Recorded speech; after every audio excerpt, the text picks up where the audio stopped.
ನಮಸ್ತೆ, ಎಲ್ಲರನ್ನೂ ಮಾತಾಡಿಸ್ದಿ ಅಡುಗೆ ಆಟದಲ್ಲಿ ಇವತ್ತು ಅಪರೂಪದ ರುದ್ರಾಕ್ಷಿ ಹಲಸಿನ ಬಜ್ಜಿ, ಅದು ಸೋಡಾ ಹಾಕ್ದೇನೆ. ಮಿಸ್ ಮಾಡಿದ್ರೆ ನಿಮಗೆ ಲಾಸ್. ಇದು ಗಾತ್ರದಲ್ಲಿ ಮಾತ್ರ ಚಿಕ್ಕದು, ಆ್ಯಟಿಟ್ಯೂಡ್ ದೊಡ್ಡದು. ಒಗ್ಗರಣೆ ಸೌಟಿಗೆ 3 ಚಮಚ ಅಜ್ವಾನವನ್ನು ಹಾಕ್ಕೊಂಡು ಸಣ್ಣ ಉರಿಯಲ್ಲಿ ಹುರಿದು ಪಕ್ಕಕ್ಕಿಟ್ಕೊಳ್ಳಿ. ಹಾಗೆ ಅದೇ ಸೌಟಲ್ಲಿ 1 ಚಮಚ ಜೀರಿಗೆಯನ್ನು ಹಾಕಿ ಹುರಿದಿಟ್ಕೊಳ್ಳಿ. 5 ನಿಮಿಷದ ನಂತರ ಇದನ್ನು ಮಿಕ್ಸಿಗೆ ಹಾಕಿ ಈ ರೀತಿಯಾಗಿ ಪುಡಿ ಮಾಡಿ ಇಟ್ಕೊಳ್ಳಿ.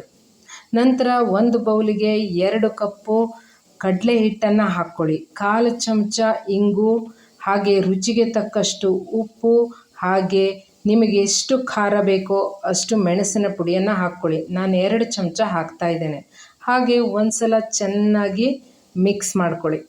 ಹಾಗೆ ಸೋಡಾದ ಬದಲಿಗೆ 1/4 ಕಪ್ಪು ಮೊಸರನ್ನು ಹಾಕಿ. ಹಾಗೆ ರುಬ್ಬಿಕೊಂಡ ಮಿಶ್ರಣ ಅರ್ಧ ಲಿಂಬುವನ್ನು ಹಿಂಡಿ, ಬೀಜ ಇದ್ದರೆ ತೆಕ್ಕೊಂಡ್ಬಿಡಿ. ಹಾಗೆ ಸ್ವಲ್ಪ ಸ್ವಲ್ಪ ನೀರನ್ನು ಹಾಕಿ ನಿಧಾನ ಹೀಗೆ ಕಲಿಸ್ಕೊಳ್ಳಿ. ನೀರು ಜಾಸ್ತಿ ಹಾಕಲಿಕ್ಕೆ ಹೋಗಬೇಡಿ. ಈ ಹದ ಇರಲಿ. ಇದನ್ನು ಈಗ ಪಕ್ಕಕ್ಕೆ ಇಟ್ಕೊಳ್ಳಿ. ಹಾಗೆ ಒಂದು ಪಾತ್ರಕ್ಕೆ 2 ಕಪ್ ಆಗುವಷ್ಟು ನೀರು, 1 ಚಮಚ ಕೊಬ್ಬರಿ ಎಣ್ಣೆಯನ್ನು ಹಾಕಿ ಕೈಯನ್ನು ತೊಳ್ಕೊಳ್ಳಿ. ಯಾಕೆ ಅಂದರೆ ಹಲಸಿನಕಾಯಿ ಜೊತೆ ಯುದ್ಧ ಮಾಡಬೇಕಲ್ಲ, ಅದಕ್ಕೆ. ನೋಡಿ, ಈಗ ರುದ್ರಾಕ್ಷಿ ಹಲಸಿನ ಚರ್ಮವನ್ನು ಸುಲಿದ್ಬಿಡಿ ನಿಧಾನಕ್ಕೆ.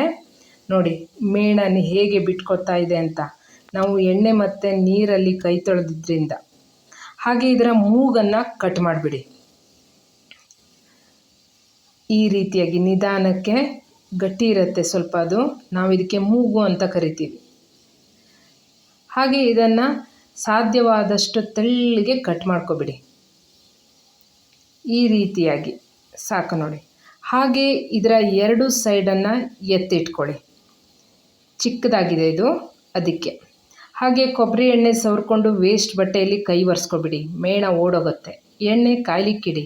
ಕಟ್ ಮಾಡ್ಕೊಂಡಿರೋ ಪೀಸನ್ನು ಕಡಲೆ ಹಿಟ್ಟಲ್ಲಿ ಮುಳುಗಿಸಿ, ಹಾಗೆ ಏಳಿಸಿ ಕಾದ ಎಣ್ಣೆಯಲ್ಲಿ ಈಜಾಡಲಿಕ್ಕೆ ಬಿಟ್ಬಿಡಿ. ಆಹಾ, ಸಖತ್ತಾಗಿದೆ.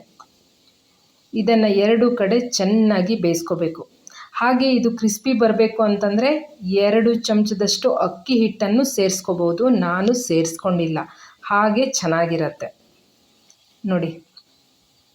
ಹಾಗೆ ಮೊದಲು ಎತ್ತಿಟ್ಟಿರೋ ಪೀಸನ್ನು ಕಟ್ ಮಾಡಿಕೊಂಡು ಉಳಿದಿರೋ ಹಿಟ್ಟಲ್ಲಿ ಈ ರೀತಿ ಮಿಕ್ಸ್ ಮಾಡಿ ಇದನ್ನು ಕರೀರಿ. ವೇಸ್ಟ್ ಮಾಡದೇ ಇರೋದು ಜಾಣತನ. ನೋಡಿ ಎಷ್ಟು ಕ್ರಿಸ್ಪಿಯಾಗಿದೆ ಅಂತ. ದುಡ್ಡು ಕೊಟ್ಟರು ಇದು ಸಿಗಲ್ಲ. Wow, super. ಚಟ್ನಿಯೊಂದಿಗೆ ತಿಂದು ಹೇಗಿದೆ ಅಂತ ಹೇಳಿ. ಹಾಗೆ ಅಡುಗೆ ಆಟ ಇದು ಮನೆಯೂಟದ ಸಂಭ್ರಮ. ಲೈಕ್ ಇರಲಿ, ಕಮೆಂಟ್ ಬರಲಿ, ಸಬ್ಸ್ಕ್ರೈಬ್ ತಪ್ಪದಿರಲಿ.